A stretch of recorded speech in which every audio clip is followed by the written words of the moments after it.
네, 안녕하십니까. JTB 시사진단입니다. 전라북도 곳곳이 이 폐기물로 몸살을 앓고 있습니다. 이러다가 전라북도가 폐기물 처리장 되는 것 아니냐, 오죽하면 이런 격하고 또 자조적인 반응까지 나오고 있을 정도입니다. 폐기물 사태, 다시 한번 좀 그 현상을 좀 들여다보고 원인이 뭔지, 어디에 문제가 있는 건지, 또 어떤 대책이 필요한 것인지 좀 들어보겠습니다. 오늘 말씀해 주실 세 분의 패널 모셨습니다. 어서 오십시오. 안녕하십니까. 예. 자, 그동안에 여러 폐기물로 인한 그 사건이 있었습니다만 최근에 일어났던 대표적인 사건, 군산과 임실에서 일어났던 일 좀 집중적으로 먼저 좀 들여다보고 가겠습니다. 먼저 군산에서 있었던 일인데요. 이를 다뤘던 JTB의 뉴스 내용 요약해서 짧게 같이 한번 보시겠습니다. 중국의 고속도로를 나흘 동안 떠돌던 불법 폐기물 750톤이 지난달 24일 밤 군산의 한 지정 폐기물 처리장으로 들어왔습니다. 전국 유일의 공공 폐기물 처리장이 있다는 이유였습니다. 막대한 양의 불법 폐기물이 반입됐지만 전라북도 군산시와 협의조차 없었습니다. 환경부는 전국의 폐기물을 처리하도록 영업 허가를 받았기 때문에 군산시 등 지자체와 사전 협의 의무는 없다고 못을 박았습니다. 법률상의 협의 과정은 없습니다. 지정 폐기물을 반영을 해서 소각을 하고 있는 우리 공공처리장이고 이미 허가를 기받았기 때문에 협의 대상은 아닙니다. 때문에 불법 폐기물 반입을 막을 수 있는 관련법 개정이 절실한 상황입니다. 불법 폐기물이 무한정 반입되는 것 자체에 대해서는 문제가 있기 때문에 그 부분에 관해서는 반입을 제한하는 방법에 대해서 법 개정까지 고민할 필요가 있다는 얘기입니다. 예.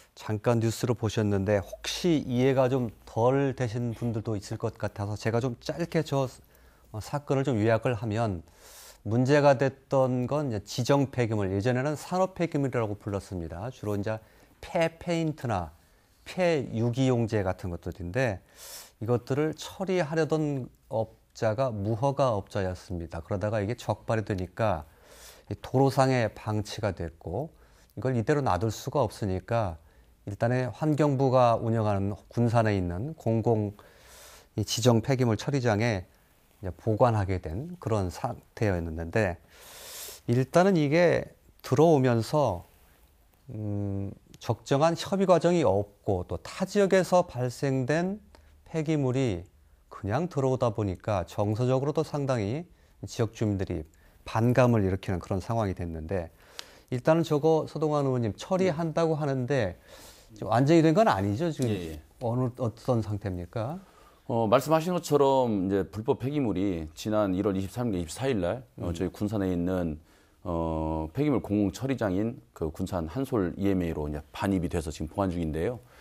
군산 환경부에서는 저희 군산시로 뭐 협의는 없었고요. 그냥 유선상으로 뭐 통보죠. 통보라고 예. 봐야겠죠. 예. 예, 통보로 이제 해서 들어오게 됐습니다. 그래서 지금 현재 이것을 빨리 반출을 해라라고 지금 요구를 계속 하고 있고요. 그래서 어제 약 66톤 정도가 반출이 된 걸로 알고 있고요. 향후에 이 업체 그 서진에너지라는 업체에서 2월 26일까지 약 122톤을 1차적으로 반출하겠다. 지금 그렇게 하고 있고요. 그리고 무허가 처리 업체에 따라서 2월 내에 약 한 300톤 정도 반출을 하고 그리고 나머지 부분은 지금 환경부하고 계속 이제 조율을 하고 있습니다. 예, 네. 어쨌든 일부이지만 반출은 시작됐고 예. 환경부에서는 어쨌든 조속히 좀 마무리 짓겠다라는 입장은 좀 가지고 있습니다. 예, 군산에서는 반출을 하는 예. 것으로. 이게 이제 아까도 말씀드렸습니다만 두 가지 문제.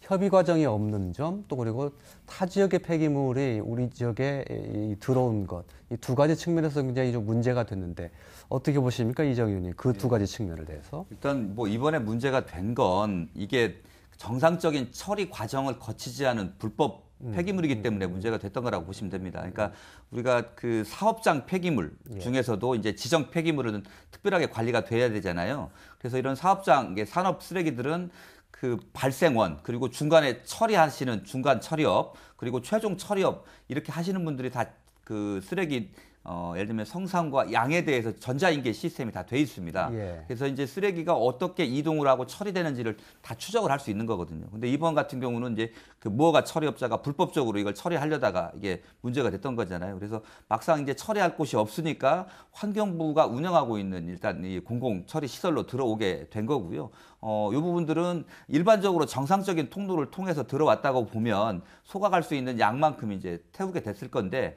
이게 이제 불법적으로 왔기 때문에 이게 이제 문제가 됐던 거고 정서적으로도 사실은 타지의 쓰레기가 반입이 돼서 처리된다는 그 부분에 대해서 용납을 좀 못하신 것 같은데 사실 이제 생활계 폐기물 우리가 이제 일상생활에서 종량제 봉투에서 담아놓는 쓰레기들은 자치단체에서 다 해결을 하도록 돼 있습니다. 이동 제한이 있는데 흔히 말하는 사업장 폐기물, 산업 폐기물들은 전국 어디든지 이동이 가능합니다. 그래서 뭐 현재 군산에도 상당히 큰 규모의 매립장과 소각시설들이 운영이 되고 있고 전국적으로 이런 소각 매립시설들이 다 그 뭐 한 200여 개 각각 있기 때문에 그거 자체를 막을 수는 없다. 다만 이번 같은 경우는 불법 폐기물이기 때문에 반출이 다시 될 수 있었고 처리가 될 수 있다는 측면인데요.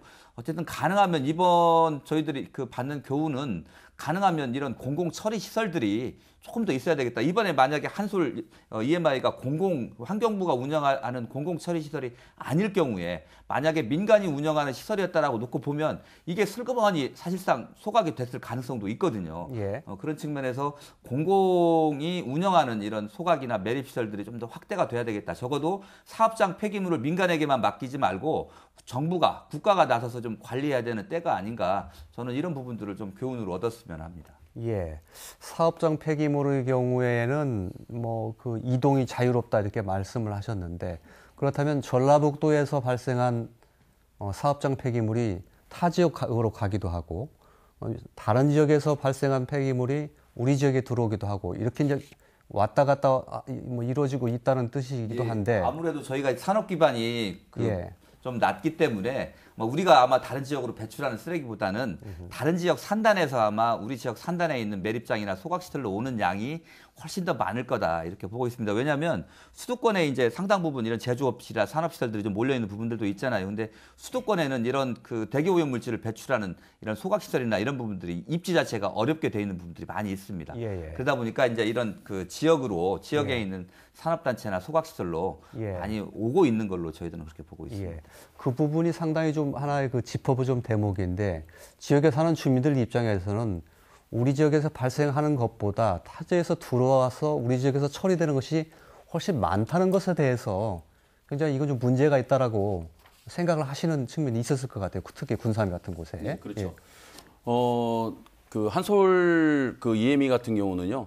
지정 폐기물이죠. 그렇죠. 폐기물 저희 같은 처리장. 경우는 그 소각 폐기물이 약 64% 정도가 이제 군산, 예. 아니 전라북도에 이제 그 폐기물들을 소각을 하고 있는데요. 64%가 전라북도. 예. 근데 이제 그 중에 이제 군산에 소각되는 군산 폐기물이 소각되는 27% 정도밖에 안 되거든요. 예, 예. 예. 그러니까 역시 그 사무처장님 말씀하신 것처럼 군산에 있는 처리장이 군산에 있는 것들을 하는 것들은 뭐 시민들도 어느 정도 납득을 할 수 있다고 봐요. 근데 군산을 넘어서 도내, 뭐 도내까지도 뭐 그렇다 치더라도 예. 이 전국으로 해서 들어오는 것들은 일단 주민들이 납득이 너무 어려운 부분도 있지만은 예. 중요한 것은 이번에 그 불법 폐기물도 도로에서 이렇게 방치돼서 예. 배회하다가 예. 결과적으로 공공처리시설은 군산에 온 거잖아요. 예. 그러면 수백 킬로를 도로를 지금 달리고 있었다는 거죠, 차량들이. 예. 만약에 도로상에서 사고가 났을 때 예. 과연 얼마나 심각하겠냐, 예. 이런 부분들. 그래서 그 폐기물들은 그렇게 그 먼 거리를 이동하는 것이 아니라 최단거리에 처리장들을 이용할 수 있는 이런 대책도 필요하다. 그리고 또 하나 중요한 것은 민간 폐기물 처리 그 조합원사가 있어요. 통계를 보면 전국에 약 44개 정도가 예. 있는 걸로 예. 저희가 파악을 하고 있고요. 예. 근데 환경부에서 운영하고 있는 공공 폐기물 처리장은 당초 5개가 있었습니다. 전국에 광역별로 있었는데 4개는 다 매각을 하고 현재는 군산 하나밖에 없거든요. 예. 예. 그래서 환경부는 이것을 민간한테 다 떠맡길 것이 아니고 전에처럼 광역별로라도 해서 환경부가 책임을 지고 이것들을 좀 철저하게 관리할 필요가 있지 않겠는가 예. 좀 이렇게 생각합니다. 예. 아까 64%라고 말씀하셨으니까 나머지 36%는 전라북도 외에서 온 폐기물이라고 예. 했는데 어떻습니까? 그 지역에서 발생한 폐기물은 그 지역에서 책임을 지되 만약에 다른 지역으로 갈 경우에는 좀 더 높은 단가를 매겨서 그 지역 주민들이 어느 정도 피해를 볼 가능성이 있는 것이기 때문에요. 그런 방식의 시스템을 도입하는 것은 어떻게 보십니까? 이제 뭐 최근에 저기 완주 산단에서도 이제 매립장이 이 산단 내에 있었는데 이게 4배로 늘어나는 부분들을 가지고 주민들이 크게 반발을 해서 결국은 이제 완주군수가 산단 내에 아예 매립장 시설 자체를 없애버리는 이런 문제가 있는데 저는 그런 부분들은 좀 문제가 있다고 봅니다. 예를 들면 산업단지를 만들었으면 적정한 규모의 폐기물 처리설은 들어갈 수밖에 없다. 우리가 매립장이나 폐기물 처리설을 안 만드는 거는 집을 지어놓고 화장실을 안 짓는 거나 좀 마찬가지거든요. 근데 이 부분에 대한 합의들이 좀 있어야 되는 거고 근데 이제 정서적으로 외지의 쓰레기들을 반입하는 것 자체에 대해서는 이견들이 많이 있는 거잖아요. 그래서 그 부분들은 지금 당장 우리가 뭐 대한민국이라고 하는 땅덩어리가 다 넓지는 않지만 아까 얘기한 대로 최소한 지역에서 배출하고 있는 쓰레기, 외부에서 오는 쓰레기의 양들은 어느 정도는 좀 기준을 좀 정해서 가능하면 최소한 지역에서 발생하는 쓰레기가 절반 이상 정도로 넘어주는 게 사실 상식적인 수준이라고 보거든요. 근데 그런 부분에 있어서 좀 제도 개선이 좀 시급하다 이렇게 보고 있습니다. 예. 어쩔 수 없이 뭐 대한민국 안에서 분명히 이제 소화를 해야 되는 것이기 때문에 불가피한 측면이 있지만 만약에 그게 불가피하다면 그 쓰레기가 처리되는 지역이 피해를 입을 수 있는 가능성에 대해서는 충분히 보상을 해주는 시스템 이것이 필요한 것 아닌가 싶은 차원에서 제가 좀 말씀을 드린 겁니다. 예를 들면 그러니까 이제 그 환경부에서 운영하고 있는 공공 처리시설 같은 경우는 주민 협의체도 만들고 주민들을 지원할 수 있는 대책들을 사실 많이 만듭니다. 그래서 뭐 1년에 한 번씩 뭐 건강검진을 한다라든지 있더군요. 그리고 뭐 주민들한테 지원금을 준다라든지 6,100만 원 주기로 돼 있더군요. 그래서 이제 공공에서 하는 것은 사실 그런 것들이 있어요. 그런데 민간에서 하는 것들은 사실 그런 것들이 없고 군산 같은 경우도 국인산업이라는 이제 매립장이 있고 그리고 NIT라는 이제 소각 처리장이 있는데 NIT 소각 처리장 같은 경우는 그 작년까지 그 3기가 소각로가 3기가 있어가지고 264톤 정도를 일일 소각을 했었습니다. 근데 작년에 그 증설 공사를 해가지고요. 이번 오는 2월 28일 하면 이제 준공이 예정인데 76톤 정도가 더 증설이 되는 거죠. 그래서 340톤 의 소각로가 지금 생기는 거예요. 그렇다라고 하면은 그 한서울 EM이 공공 그 처리장 같은 경우는 지금 일일 60톤이거든요. 비교할 수가 없죠. 비교할 수가 없이 몇 배가 더 큰 소각로를 가지고 있음에도 불구하고 지역 주민들과 이렇게 소통하는 것들은 굉장히 적다. 그리고 이제 국인산업 같은 경우도 이게 이제 한 군데에 이런 처리장들, 그 매립장들이 들어가면은 정부에서는 다른데 새로 신설하기가 굉장히 주민들의 저항 때문에 어려우니까 기존에 있는 처리장을 더 이렇게 확대하는 것 같아요. 그래서 국인산업 같은 경우도 최초 허가가 2006년도에 났었는데요. 2번을 지금 변경을 해줬거든요.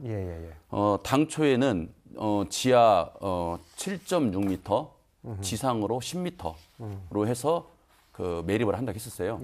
근데 2004년도에 이것을 한번 변경을 해주는데 이것을 지하 7.6m를 지하 13m로 변경을 해줍니다. 그래서 용량이 185만 그 세제곱미터에서 약 300만 그 세제곱미터로 늘어나거든요. 그런데 또 한 번 또 변경을 또 해줘요. 또 해줘가지고 지하 13m에서 지하 25m로 또 이걸 더 뭔가 그 확대를 해주는 거죠. 그래가지고 처리 그 매립 용량이 300만 그 세제곱미터에서 690만 세제곱미터 정도로 이렇게 늘어납니다. 알겠습니다. 한 말씀만 더 조금만 더 첨언을 하면, 그러니까 우리가 이 폐기물이라고 하는 거는 우리 사회를 운영하는 다 보면 불가피하게 발생할 수밖에 없는 거니까 공공에서 처리를 하는 거잖아요. 그래서 그 공공의 처리학 과정에서 발생할 수 있는 주민 피해를 보상하기 위해서 폐기물 처리 촉진 및 지원에 관한 법률을 만들어서 지원도 하고 종량제 쓰레기 봉투에 다른 성분이 있는 점인지 감시원들이 열어서 조사를 해서 안전하게 처리할 수 있도록 하는데요. 이 사업장 폐기물, 그러니까 산업 폐기물 처리 시설은 관리 기준도 생활 폐기물 소각 시설보다도 낮습니다. 조금 더 용이하게 해주는 거고 이게 공공의 이익을 위해서 불가피하게 그 세금을 들여서 하는 것 이렇게 처리를 해야 되는데 이게 이제 산업 폐기물 처리 시설들이 고수익을 보장하는 산업적인 측면에서만 접근하다 보니까 여러 가지 뭐 불법 행위라든지 아니면 기준을 지키지 않는 행위 이런 부분들이 많이 나오고요. 아까 국인산업 같은 경우도 군산에 있는 산단에 있는 매립 시설인데 이렇게 무리하게 확장을 하다 보니까 한 2013년 정도인가요? 태풍 때 그 침수되고 이렇게 해서 또 그 무너지는 이런 사고들도 좀 있었거든요. 그래서 그런 부분들에 대한 그 규제라든지 이런 부분들이 사실은 너무 쉽게 정부가 아까 새로운 데를 새롭게 만들기가 어려우니까 기존 시설들을 확장해 내가면서 사실은 피해나 영향 범위들이 커지는데 여기에 대한 전혀 주민 보상이라든지 건강 영향 조사라든지 이런 부분들이 없는 게 문제라고 보여집니다. 예. 그 폐기물 처리하는데 주민 보상은 적고 사업자만 배를 불리는 그런 혹시 구조가 될 수도 있다라는 측면에서 우려를 해주신 거고 공공처리 시설이 됐건 민간 처리 시설이 됐건 간에 그 지역에서 발생한 폐기물인지 외지에서 들어온 폐기물인지는 분간이 통계가 하나 나오게 되는 거죠. 그렇죠. 나중에 예. 그런 부분도 좀 따져서 좀 체계가 좀 마련됐으면 좋겠다. 그런 얘기를 좀 드리고 싶습니다. 다음 얘기 넘어갈 텐데 그 전에 최영신 의원님께서 말씀을 좀 못 하셨는데 이 부분은 좀 두 분께서 좀 중심으로 말씀을 해주십사 하는 사전에 좀 부탁이 있어서 제가 여쭤보지 않았습니다. 예. 다음에 임실 얘기 좀 하게 될 텐데요. 임실에서도 이 토양 정화업 시설 문제를 놓고 주민들이 크게 반발을 하고 있습니다. 이 내용도 역시 JTBC 뉴스에 나왔던 내용 같이 한번 보겠습니다. 전라북도 특별사법 경찰관들이 임실의 오염토양 반입 정화 시설에 들이닥칩니다. 문이 열리자 시커먼 오염토양 수백 톤이 모습을 드러냅니다. 시료를 채취한 보건환경연구원은 곧바로 성분 분석을 진행할 계획입니다. 직접 대응은 어렵지만 광주시를 통해서 하여튼 도민의 삶에 위협이 되는 어떠한 행위도 용납하지 않을 것을 말씀드립니다. 다음 주에는 광주시를 방문해 광주시가 이 업체의 등록을 취소하거나 업체가 스스로 사업을 처리할 수 있도록 중재할 계획입니다. 제가 조만간 광주시를 방문해서 이거 자진 철회할 수 있도록 좀 적극적으로 이렇게 주문을 하려고 하고 있고요. 등록 취소나 사업 철회가 이뤄지지 않으면 직원을 상주시켜 행정지도와 점검을 강화하는 방법으로 오염토양이 처리되는 것을 막겠다고 강조했습니다. 뒤늦게 전라북도가 강력한 대응에 나섰지만 이 문제가 어떤 형태로 결론 날지는 예측하기 어려운 상황입니다. 예, 저 사안도 조금 전에 그 군산 사건과 마찬가지로 타 지역의 이 오염물질이 우리 지역에 들어온 것도 문제가 됐고요. 또 하나는 저게 허가가 되는 과정에서 우리 지역에 이 폐기물 처리 시설이 들어서는데 허가권을 우리 지역의 자치단체가 갖지 않고 다른 지역의 자치단체가 가지고 있는 얘기, 그 두 가지 문제점에서 상당히 좀 이슈가 됐었는데 최영신 의원께 좀 여쭤보겠습니다. 네. 도에서도 여러 가지 발언도 많이 하시고 하셨던데 네. 어떤 문제가 좀 더 심각하다고 그렇게 보셨는지요? 지금 현재 아까 말씀하신 문제가 토양환경보전법에 그 업체가 있는 그러니까 즉 본사 사무실이 있는 지역의 지자체에서 허가를 하게 되어 있어요. 광주에서요? 예. 근데 사실 그 정화시설은 그 폐기물을 가져다 놓은 그 토양 정화시설이 있는 곳에서 허가를 해야 되는데 예. 그 부분에서 아직 법이 지금 조금 모순이 있는 거죠. 그런데 아까도 화면에 보셨지만 광주를 지금 다녀왔습니다. 그런데 광주시의 입장은 그 적법하게 허가를 했기 때문에 문제가 없다라고 지금 답변을 하고 있어서 좀 해결하는데 좀 난항이 좀 예상되는 상황입니다. 예. 그러니까 이 업체의 본사는 광주에 있고 처리 시설은 임실에 있는데 본사가 광주에 있다는 얘기로 허가권을 광주시장이 지금 가지고 있는 그런 격이란 말이에요. 네, 그렇죠. 아파트로 따지면 서울에 있는 큰 업체가 전주에 아파트 짓는데 아파트 여기다 지을 거냐 말 거냐를 서울시장이 결정하는 것이나 좀 다름없는 그런 격이 그렇죠. 됐잖아요. 그래서 지금 이용호 의원님께서 그 토양환경보전법 개정안을 올려놓은 상황이에요. 그래서 아까 말씀하신 대로 그 토양 정화시설이 있는 곳에서 허가하도록 그 개정안을 올려놓은 상황인데 발의는 하셨는데 이제 그게 언제 통과가 돼서 좀 현실적으로 적용이 될지는 좀 미지수죠. 이게 이렇게 등록 허가를 하게 돼 있는 걸 보면 너무 엉성하다는 생각을 지울 수가 없습니다. 이것 그리고 법에 이렇게 돼 있는 것도 그렇지만 법에 명확하게 안 돼 있는 것을 환경부의 지침으로 이렇게 운영을 하고 있다 보니까 이건 정말 법이 좀 문제가 있다 이런 생각이 좀 들던데요. 뭐 저희가 앞에서도 이야기를 했지만 그 쓰레기 문제, 폐기물 문제는 발생하는 지역, 발생을 시킨 사람이나 기업들이 우선적으로 해결을 해야 되거든요. 근데 여기에서 가장 큰 문제는 그 외부에서 쓰레기가 들어와서 그냥 오염된 토양을 가져와서 처리하는 시설이 여기 들어오는데 뭐 그럴 수는 있습니다. 어쨌든 모든 지역에 다 이 반입 그 오염 토양 정화 시설을 다 둘 수는 없는 거니까요. 들어올 수밖에 없고 우리 지역에서 오염된 토양도 외부로 가져가서 처리하는 사례들이 있습니다. 그렇기 때문에 이거 자체를 부정하는 게 아닌데 문제는 이 시설을 관리하고 감독할 수 있는 권한이 없다라는 게 문제고요. 이 시설의 이 장소에 적절한지 아닌지를 판단할 수 있는 권한이 없다라는 겁니다. 그러니까 여기 임실 신덕면 수천리 같은 경우는 옥정호 광역상수원에 상류 지역에 위치해 있거든요. 한 2km 정도 돼 있습니다. 그래서 실제로 여기에서 오염 사고가 발생할 경우 실제로도 과거에 이제 이쪽 공장으로 사용했을 때 태풍이 불어서 침수했던 지역이기도 하거든요. 그럴 경우에는 이 토양 오염이라고 하는 거 현재는 뭐 주유소 정도에서 기름에 오염된 토양을 가져온다고 하는 거지만 향후에는 어떤 흙들이 더 들어올지도 모르는 거거든요. 그런 상황에서 상수원의 안전에 큰 위협을 줄 수 있다라는 겁니다. 그래서 당연히 아마 임실군에서 허가권이 있다라고 하면 받아들일 수 없는 지역임에도 불구하고 광주시장은 이 상황을 잘 모르잖아요. 지역의 조건들. 제가 이 서류 한 장이 정확하게 이걸 보여준다고 생각을 하는데요. 이게 그 저쪽 카메라가 좀 잡을 수 있도록 해주시죠. 토양 오염원 토양 정화업 등록증으로 되어 있습니다. 본사는 그러니까 허가증이죠. 허가증입니다. 광주로 되어 있는데요. 이 반입 정화 시설의 소재지는 전남 임실군 신덕면으로 되어 있습니다. 전남 임실군. 그러니까 이 허가를 내준 광주광역시의 그 허가 담당자는 임실이 전북에 있는지 전남에 있는지도 잘 모른다라는 겁니다. 이미 그 시설들이 전남권 내에서 여러 군데에서 허가를 받지 못했거든요. 그리고 이제 전북으로 올라왔는데 지역의 상황이나 조건을 잘 알고 그러한 자치단체나 또 공무원들이 이건 인허가권을 행사할 수 있어야 되는 겁니다. 그래야 또 그 적절한 시설이 가는 건데 도대체 임실이 어디에 있는지도 제대로 모르는 분들이 이것들을 제대로 관리할 수 있겠느냐라는 측면에서 주민들이 굉장히 불안해하고 또 그런 그 권한이 없는 부분들이 지방자치에 대한 심각한 예를 들면 훼손이다라는 측면에서 임실군의 주민뿐만이 아니고 뭐 정관계 행정이 모두가 다 분노하고 있는 지점이 그 지점이라고 보여집니다. 관리 감독 권한이 없다는 거. 그 지역에 분명히 오염 정화 시설이 들어서는데 그런 것들을 다 알고 있는데도 환경부가 그대로 운영했다는 것은 이건 엉터리라는 딱지를 붙여도 뭐 할 말이 사실은 없을 거라 저는 이렇게 생각을 합니다만 이게 또 하나 문제를 삼아야 될 게 이 업체가 임실에 처음부터 들어온 것이 아니고 전남 지역에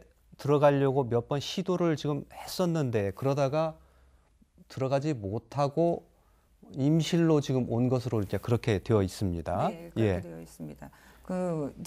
그 지역에서 허가를 내주지 않고 그렇기 때문에 불법 폐기물이 저희 지역으로 온 걸로 지금 되어 있는데요. 사실 이게 작년 10월에 허가가 났고 불법 폐기물이 들어왔습니다. 그러면 이게 임실군과 광주시의 그 행정적인 절차나 이런 것도 물론 문제가 있고 법도 아까 문제가 있다고 하셨지만 전라북도에서 이걸 좀 더 깊이 있게 행정적이나 법적으로 또 아까 그 도지사 부지사님께서 광주를 방문을 하셨는데 이런 행정적인 지원이 좀 더 먼저 일어났으면 이 사태가 이렇게 확산되지 않았을 거라는 생각을 좀 하고 있습니다. 예, 너무 그 전라북도가 뒷짐을 지고 있다가 너무 뒤늦게 나섰다 지금 그 점을 네, 미온적이신 거죠. 아까 그 군산 얘기도 쭉 하셨지만 지금 전라북도에서 그 환경 현안에 대한 긴급 대책 회의를 지난 18일에 하셨습니다. 그래서 이런 그 대책 회의조차도 이렇게 늦어진 상황에서 행정적인 절차는 얼마나 더 미온적이었고 임실 군민들은 얼마나 답답하셨을까 이런 생각이 드는 겁니다. 그러다 보니까 이게 이미 지금 엎질러진 물 같은 게 돼버려서 이미 시설은 들어섰고 이걸 지금 다시 되돌리기가 상당히 어려운, 법적으로 해결하지 않으면 이게 법적으로 승소하지 않으면 어려운 그런 상황이 되는 것에서도 좀 더 임실 국민들이 답답함을 느낄 수 있을 것 같습니다. 일단 그런 부분은 있긴 한데요.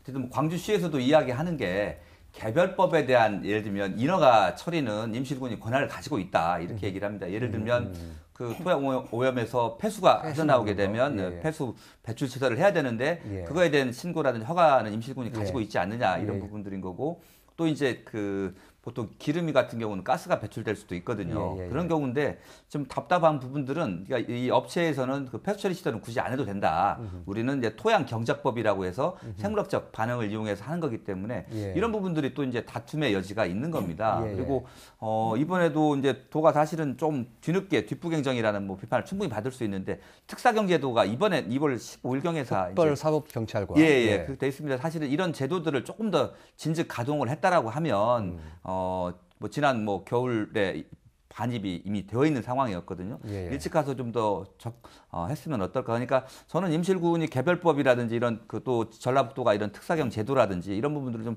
적극적으로 활용을 해서 저는 일단은 좀 이 사업들의 문제점들을 좀 계속 지적해내서 가동 자체는 좀 중단을 시킬 수는 있지 않겠는가. 그리고 뭐 그런 근거들을 가지고 광주시에 이것들을 허가를 취소해달라고 요청을 하는 게 맞다고 봅니다. 그러니까 지금 토양 분석을 해서 이 반입 정화 시설에는 모든 게 다 들어올 수 있는 건 아니거든요. 제한되어 있습니다. 그래서 그 반입 정화 시설에 대한 오염된 토양의 성분 조사라든지 양이라든지 합법적인 절차라든지 이런 부분들을 찾아내서 문제가 있는 점들을 저는 찾아내야 된다고 봅니다. 그래서 그걸 근거로 해서 광주시에 허가 취소를 요구를 하고 허가 취소가 된 사이에 법을 개정을 해서 그 관리 감독 권한이 임실군에 있도록 그렇게 하는 절차들을 좀 꼼꼼하게 설계를 해서 추진해야 됩니다. 조금 전에 보셨던 뉴스의 첫 화면에서 특별사법경찰관들이 이 공장을 방문해서 시료를 채취하고 하는 장면을 이제 보셨을 텐데 그게 좀 더 일찍 이루어지고 했더라면 여러 가지 행정적인 뭐 압박의 수단이 될 수도 있는 것이니까요. 이런 것들이 너무 늦게 이루어졌다는 거고 제가 이제 조금 전에 그 최영식 의원께 여쭤봤던 것처럼 이게 처음에는 전남에 있는 장성과 곡성 지역의 이 업체가 문을 두드리다가 그 지역 주민들이 민원을 크게 일으키고 안 된다고 아주 결사반대하고 나서니까 이게 다시 나주의 문을 두드렸고요. 나주에서는 행정처리 지침이 있어서 안 된다고 하니까 결국 이게 임실로 왔습니다. 그러다 보니까 이게 광주시장이 내주는데 광주하고 전남은 좀 친하지 않습니까? 그래서 전남에서 한다니까 전북으로 떠넘긴 거 아닌가 이런 의심의 눈길을 솔직히 거두지 않을 수가 없어요. 그래서 우리 지역 뭐 폐기물 처리장 되는 거 아니냐라는 그 구호도 정의당에서 내셨던데 아마 그래서 그런 얘기도 그래서 나왔겠죠. 네, 이제 예상치 않은 일이었던 거지만 익산 장정마을 같은 경우도 사실 해결되지 않은 상황에서 장기간 그 주민들이 돌아가시고 있는 상황이잖아요. 그런 상황에서 군산 폐기물 또 이어서 또 임실 이런 사태들이 발생을 하고 있는 상황에서 전라북도에 적극적인 대응을 좀 촉구하는 의미에서 그렇게 기자회견을 했습니다. 말씀하셨으니까 익산에 있는 장전마을 얘기도 좀 잠깐 좀 하죠. 왜냐하면 조금 전에 얘기했던 군산과 임실의 사례처럼 이 폐기물이 단순히 뭐 감정적인 문제가 아니라 이게 잘못되면 주민의 건강과 또 보건에 얼마나 치명적인 영향을 미칠 수 있는가라는 걸 잘 보여주는 사례가 이 장전마을인 것 같아서 그 얘기 좀 잠깐 해보면 좋겠는데 공식적으로 지금 익산 한남면에 있는 장전마을 공식적으로 집계된 게 암 발생이 20명이고 돌아가신 분만 12분입니다. 그런데 그 원인을 추적하고 요즘에 최근에 뭐 땅도 파보고 해봤더니 그 토양 지하에서 뭐 폐기물로 추정되는 오염물질로 추정되는 물질이 어마어마하게 나오고 또 일종의 그 담배 잎 찌꺼기입니까? 예, 연초박이라고 하던데요. 예, 그것도 어마어마하게 그 뭐 태웠던 그 기록이 다 있어서 이런 것들이 결국 주민들에게 건강에 엄청난 큰 치명적 영향을 준 것 아니냐 이렇게 추정을 하고 있던데요, 이정현 저장님. 예. 일단 이제 상당히 오래된 이제 문제였고요. 그 주민들이 아마 그 금강농산이라고 하는 이 유기질 퇴비 공장이 가동한 지 뭐 수년이 지날 때부터 이런 그 원인 모를 질병, 그 다음에 아래에 있는 저수지에서 물고기 떼죽음 이런 문제가 이제 반복이 됐던 거죠. 근데 이제 뭐 주민들은 이제 의심은 하고 있었습니다만 뭐 자치단체 익산시나 전라북도에 여러 번 민원을 냈지만 별 문제 없다, 기준치 이내다 이렇게만 이야기를 하고 있었습니다. 그래서 이제 뭐 그냥 의심만 하고 계시던 찰나에 이제 남원 내기 마을에서 아스콘 공장이 원인이 돼서 그랬었죠. 여러 발암성 물질이 많이 배출이 된다라고 해서 제가 연결을 해서 이제 내기 마을 분들을 만나고 오셨어요. 그리고 나서서 이제 이 금강농산이라고 하는 유기질 퇴비 공장이 분명히 우리 주민들의 이 암발병과 원인이 있다라고 얘기를 하셨고 그 이후에 이제 저희 이제 지역에 있는 시민단체들 전문가들이 참여해서 시하고 같이 이제 기초조사를 한번 했었죠. 예. 근데 이제 기초조사 결과에서 이미 상당히 많은 중금속들이 발견이 됐고요. 그거를 근거로 해서 이제 환경부가 최근에 역학조사를 해서 현재 역학조사가 진행 중이고, 이거 이제 환경의 유해성 문제를 중심으로 역학조사를 좀 하고 있고요.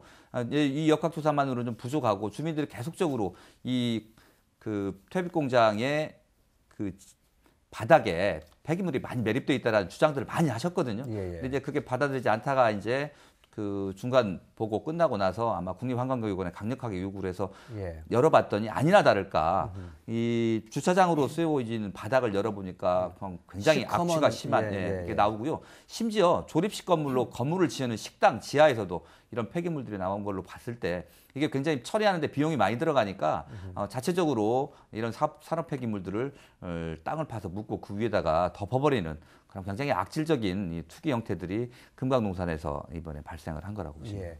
아직 뭐 결론은 나오지 않았습니다. 이런 폐기물이 궁극적으로 그런 주민들의 집단적인 암 발생을 일으켰느냐라는 정확적인 과학적인 인과관계가 나온 건 아니고 곧 발표될 예정이긴 한데 지금 여러 가지 정황상으로 봤을 때는 그러지 않았을까라는 합리적인 의심이 상당히 좀 드는 상황이고요.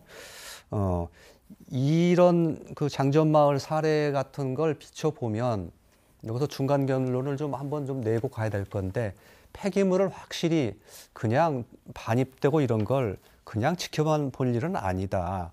이렇게 주민들이 우리 건강과 또 보건에 치명적인 영향을 미칠 수 있는 것이므로 우리 지역의 폐기물이 뭐 무작정 반입되는 것 충분히 경계하고 또 지켜보고 감시해야 된다.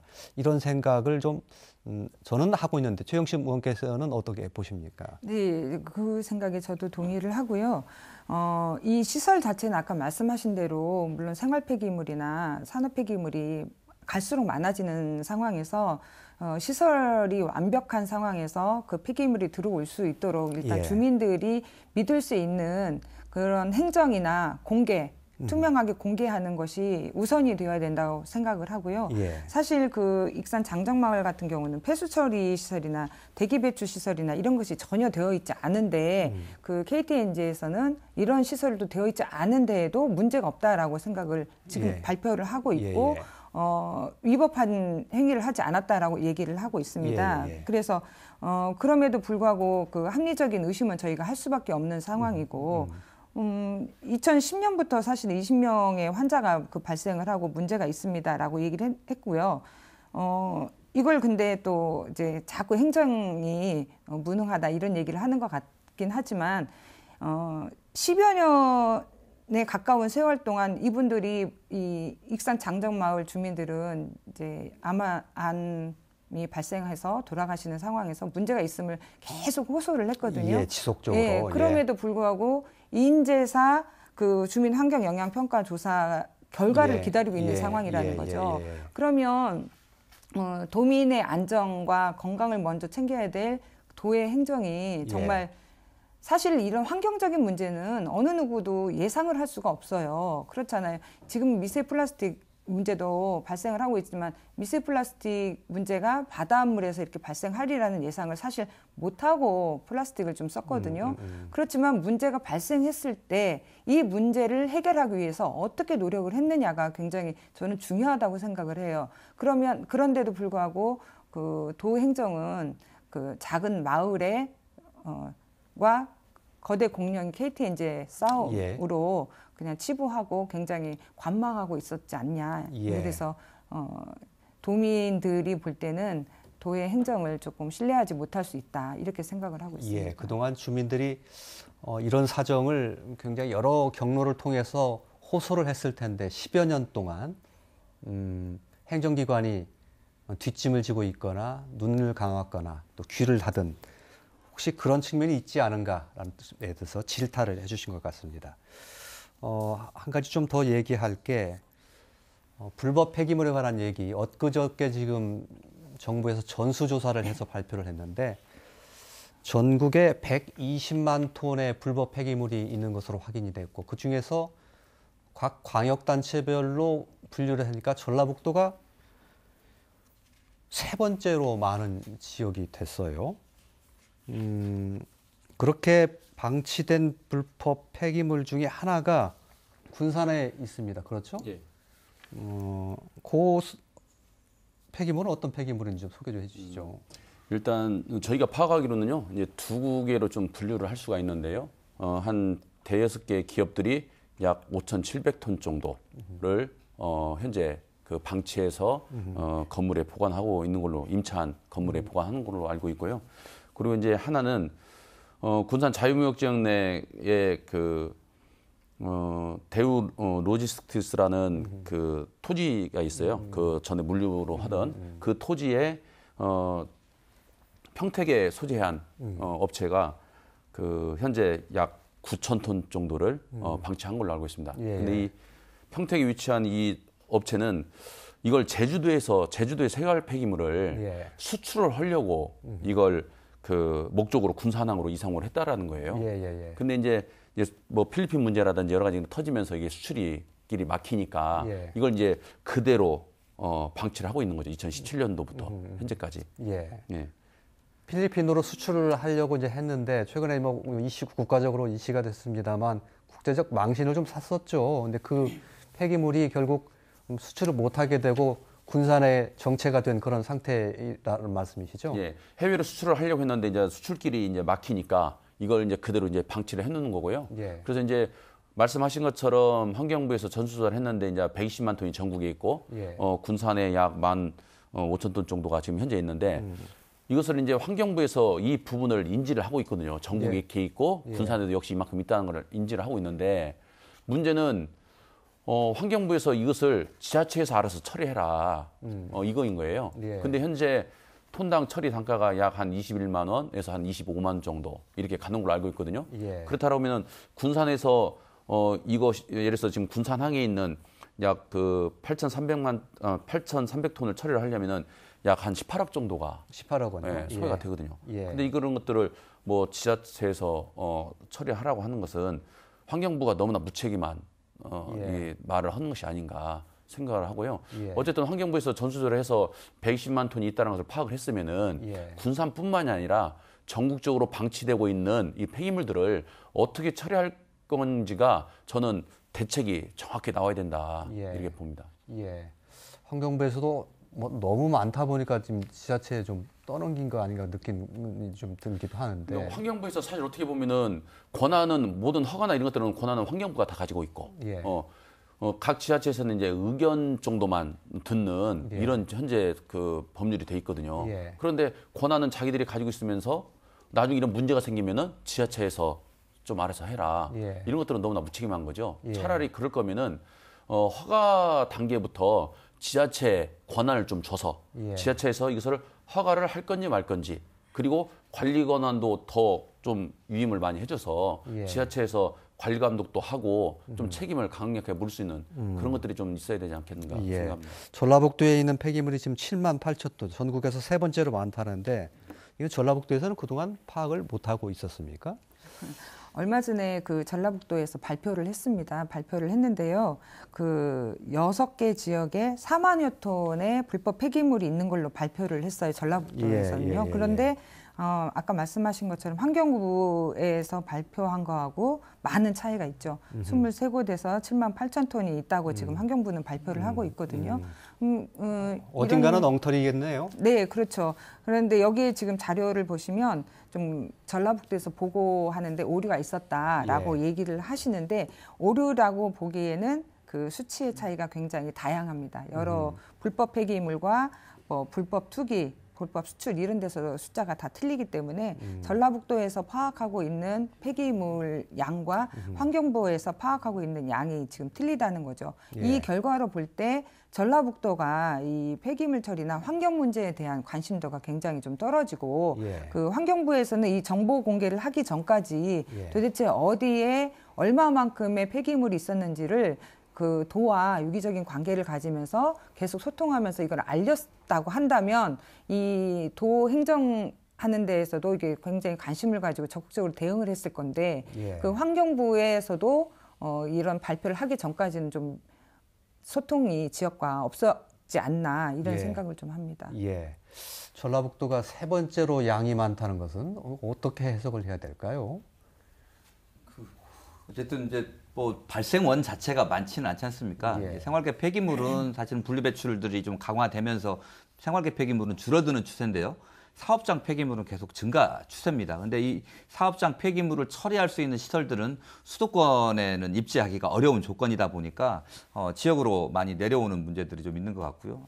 뭐 앞서도 얘기했지만 하나의 시설들이 들어오게 되면 다른 곳에 또 시설을 늘리기가 쉽지가 않으니까 기존 시설들을 확장한다거나 기존 시설이 있는 곳에 새로운 시설이 들어선다거나 이렇게 해서 어떤 문제 있는 지역에 지금 집중으로 문제가 되는 부분들이 있는 것 같습니다. 그래서 뭐 또 우리 지역 같은 경우는 그 어쨌든 항만을 통해서 아까 불법 쓰레기가 버려지는 것도 있지만 이번 뭐 남원 삼회 혼불문학관 있는 마을 같은 경우도 이 어디에서 온지 모를 저희가 가서 보기에는 하수 슬러지 사업장 폐기물 같거든요. 이런 것들이 수백 톤이 불법으로 버려지는 경우들도 많이 있을 것 같습니다. 그래서 그런 불법으로 무단으로 투기되고 있는 이런 특히나 이제 이런 사업장 폐기물, 생활계도 마찬가지입니다. 이런 부분들에 대한 추적을 좀 더 적극적으로 해서 반드시 좀 책임을 물리고 원상 복귀할 수 있는 그런 관리 감독들을 더욱더 강화해야 된다. 일벌받게 하는 그런 행정들이 되어야 이런 무단 투기라든지 이런 부분들이 좀 안 될 것 같고요. 그다음에 모든 정부가 폐기물을 올바로 인계 시스템이라는 게 있거든요. 이력 추적을 하고 있는데 이런 빈틈들이 없는지 늘 그 관리 감독을 좀 해야 되는 거라고 생각을 합니다. 그렇게 하기 위해서는 가능한 이 폐기물에 대한 정책들이 공공성을 좀 더 띄워대고 공공기관이 나서서 해야 되고 자치단체가 어느 정도 역할을 할 수 있도록 법 개정이 뒤따라야 된다 이런 생각을 하고 있습니다. 전라북도의 그 문제점을 최영식 의원께서 계속 지적을 해주셨는데 전라북도도 그렇지만 중앙정부인 환경부나 또 광역자치단체, 기초자치단체 전체적으로 좀 행정이 좀 이 폐기물 관리에 대해서 상당히 좀 뭐 엉성하다거나 좀 난맥상이 있다거나 이런 느낌을 좀 사실 좀 지울 수가 없습니다. 그런 측면이 좀 있는 것 같고요. 지금 중국에서도 지금 폐기물 이제 받지 않겠다고 하고 필리핀 같은 곳에서도 이제 문제를 삼고 폐기물 발생량은 뭐 계속해서 증가를 하고 있고 뭔가 근본적인 좀 대책 마련이 좀 필요하지 않을까 싶은 생각을 드는데 이번 저기 하면서 정부가 대책 내용으로 보면 뭐 처벌 기준도 강화하고 재활용 좀 늘리고 또 소각 처리 확대하고 폐 플라스틱 같은 수출 허가제로 전환하라고 이런 등등등의 대책을 내놨던데 어떻게 평가하십니까? 이 정부 대책에 대해서? 일단 뭐 굉장히 선언적이고 나열적인 이런 거다. 그러니까 현실적인 조건들을 좀 잘 들여다보고 사실 이거 부분들은 좀 강력한 규제. 그러니까 배출원 자체를 줄일 수밖에 없는 거거든요. 쓰레기 문제 해결은 배출원 자체를 줄이고 재활용이라든지 이런 부분들을 늘리는 게 가장 큰 원칙이고 전제가 되어야 되는데 그런 부분들에 대한 대책으로는 좀 미흡하다라는 생각이 듭니다. 뭐 예를 들면 뭐 어쨌든 우리가 생산자 책임 배출 제도라고 하는 예를 들면 비닐봉투라든지 이런 부분들 EPR 제도라는 게 있잖아요. 이런 제도들을 좀 더 확장을 해서 아예 생산하시는 분들이 그러니까 이 생산 과정에서 쓰레기는 불가피하게 부수적으로 나오는 게 아니고 생산 과정에 한 공정에서 폐기물까지 반드시 내가 처리를 한다. 내지는 제도적으로 이 쓰레기는 그냥 버려지는 쓰레기가 아니고 반드시 처리해야 될 이런 부분들이라는 것들을 전제로 하고 사실은 이 폐기물 정책들을 좀 새롭게 세워야 되지 않나 이런 생각하고 있습니다. 예. 소각 처리 용량 확대한다는 얘기에 대해서 제가 조금 걸리던데 팔복동에서 그 고형 폐기물을 이용한 발전 시설을 하려다가 상당히 그 주민들이 반발하고 그러는데 거기에 또 사실은 소각을 하는 거거든요. 그런데 소각을 이렇게 용량을 확대하는 것은 좀 문제가 있지 않나 싶은 생각이 들어요. 예, 뭐 저도 과거에는 이제 사업장 폐기물 같은 경우는 매립 비율이 높았는데요. 최근에는 이제 그 사업장 폐기물과 거의 같은 수준으로 돼 있고요. 아마 처리 용량으로 놓고 보면 소각 그 처리 시설들이 훨씬 더 많아질 것 같은데 이게 이제 눈앞에 보이던 쓰레기가 그냥 사라지는 것처럼 보이잖아요. 근데 그게 절대 사라지지 않습니다. 일단 그 소각 보일러에서 소각을 하게 되면 여기에서 이제 많은 대기오염 배출 물질들이 나오잖아요. 특정 유해 물질들도 배출이 되고 이게 결국은 아무리 줄인다고 하더라도 결국 대기중으로 나가가지고 그게 이제 미세먼지가 될 수 있고 바람성 물질이 될 수 있는 부분들이 있거든요. 예. 그리고 나머지 있는 재들은 또 매립장으로 가서 또 토양이라든지 이런 것들을 오염시킬 수가 있습니다. 그래서 사실은 가장 쉽게 처리할 수 있는 방법이 그렇고요. 최근에 이 사업들이 이제 황금알을 낳는 거의 다 이게 이제 그 폐기물 처리가 이제 고수익을 보장하는 산업으로 되면서 이제 외국계 사모펀드들이 대거 들어와서 만들어내고 있습니다. 그래서 요거를 일단 투자를 해서 시설들의 규모를 크게 지어놓는 겁니다. 그래서 이제 여기서 수익을 현금화를 하든지 아니면 다시 팔거나 이렇게 하고 있는데 문제는 저희가 아까 얘기한 대로 이 쓰레기 줄이는 건 발생원을 줄이고 재활용을 늘리는 거거든요. 근데 처리 용량들을 계속 키워놓게 되면 사람들이 그 재활용하거나 이런 게 좀 더 불편하잖아요. 이런 것보다는 그냥 그 비용을 좀 더 들여서 소각을 해버리는 손쉬운 방법을 택할 수가 있는 거거든요. 그래서 정책적인 추진에서 소각량을 계속 늘리는 것들은 바람직하지 않다. 발생원을 줄이고 재활용을 늘리는 방향으로 가야 된다. 이렇게 보고 있습니다. 그런 자본들이 투자가 되더라도 재활용 쪽에 투자가 되도록 유도를 많이 할 필요가 있겠거든요. 소각 이런 것보다요. 군산에도 아까 모 기업에서 소각 시설이 꽤 있었습니다만 이것도 역시 그렇게 소각이 계속 된다면 뭐 사실 주민 건강에 해롭지 않으라는 보장이 없지 않습니까? 그렇죠. 군산에도 지금 화력발전소를 목재 펠리스로 이제 한다고 하는데 이제 주민들이 사실 걱정이 많거든요. 요즘에는 뭐 다이옥신이나 이런 발암물질 안 나온다 하지만은 요즘에 굉장히 정부에서도 좀 민감해 보이는 것들이 이제 미세먼지 그리고 더 이제 초미세먼지 이런 것들. 그러면 과연 그런 화력발전소 들어왔을 때 이런 미세먼지나 초미세먼지 얼마나 발생이 될까 이걸 잘 염려를 하거든요. 그럼에도 불구하고 이 폐기물 소각장이 이미 가동이 되고 있는데 이걸 더 늘려서 그 가동을 한다는 것은 사실 시민들이 이 부분에서 아마 많이 인지를 하지 못하고 있을 거라고 보고요. 아마 이런 내용들이 알려지면은 또 시민들은 여기에 대한 여러 가지 걱정, 불안 이런 것들이 있을 거라고 봅니다. 그렇더라 하더라도 알리긴 알려야 되겠죠. 그렇죠. 이제 저도 이제 내용을 안 지가 얼마 안 됐기 때문에요. 아마 시민들이 많이 모를 거라고 보고 이제 이 내용들을 더 이제 시민들한테 알려야 되고 또 이제 시에서는 과연 이것이 이렇게 소각로가 늘어나고 소각량이 증가했을 때 과연 여기에 대한 그 시설이 과연 안전하게 됐는지 과연 시가 얼마만큼 이것을 관여해서 그 행정지도를 할 수 있는지 사실 이게 관건인데 지금 알고 있기로는 이제 환경부에서 사실 모든 것들을 다 하는 걸로 알고 있어요. 그래서 조금 전에 말씀드렸던 것처럼 환경부에서는 뭐 허가라든 여러 가지 이런 것들은 권한은 다 가지고 있으면서 지자체한테 어떤 일이 생겼을 때 좀 책임을 전가하는 것들은 좀 문제가 있다. 그래서 향후에는 이걸 저희가 아무리 쓰레기를 줄인다 하더라도 이제 뭐 공단들이 더 이렇게 확장이 되면서 쓰레기는 이제 더 늘어날 수밖에 없는 이제 구조로 갈 수 있다라고 보거든요. 그렇다면은 향후에 이것들을 처리하는 방법에 있어서 얼마만큼 투명하고 그리고 얼마만큼 지역 주민들과 소통하면서 이런 시설들을 만들어 갈 거냐 이 부분을 좀 깊이 고민을 해야 된다고 봅니다. 알겠습니다. 시간이 다 돼서 좀 마무리 말씀을 드려야 될 시간이 된 것 같은데 좀 근본적이고 또 거시적이고 그런 차원의 어떤 바람이나 또 문제점이 있다고 생각하시는지를 좀 짧게 들으면서 토론을 좀 정리를 하도록 하겠습니다. 최영심 의원께 좀 말씀 먼저 들을까요? 네, 이번에 국정 현안 점검위에서 불법 폐기물 관리 강화에 대해서 논의를 하셨다고 하는데요. 사실 작년 5월에도 재활용 폐기물 관리 종합대책을 발표를 하셨어요. 정부에서. 그래서 이 발표만 지금 됐는데 저희한테 와닿는 그 변화는 없다는 거죠. 예를 들면 지금 페트병 같은 경우에 무색 그 용기로 해야 되고 또 라벨도 떼기 쉽게 이렇게 바꿔라 이렇게 지침을 내려보냈는데도 불구하고 기업들이 지금 그걸 하고 있지 않거든요. 2020년까지 제로화하기로 돼 있거든요. 그런데 그런 거에 대한 그 변화나 홍보 이런 것들이 좀 정부에서도 좀 적극적으로 해야 되는데 그런 것도 아직은 미비하지 않나 이런 생각을 좀 하고요.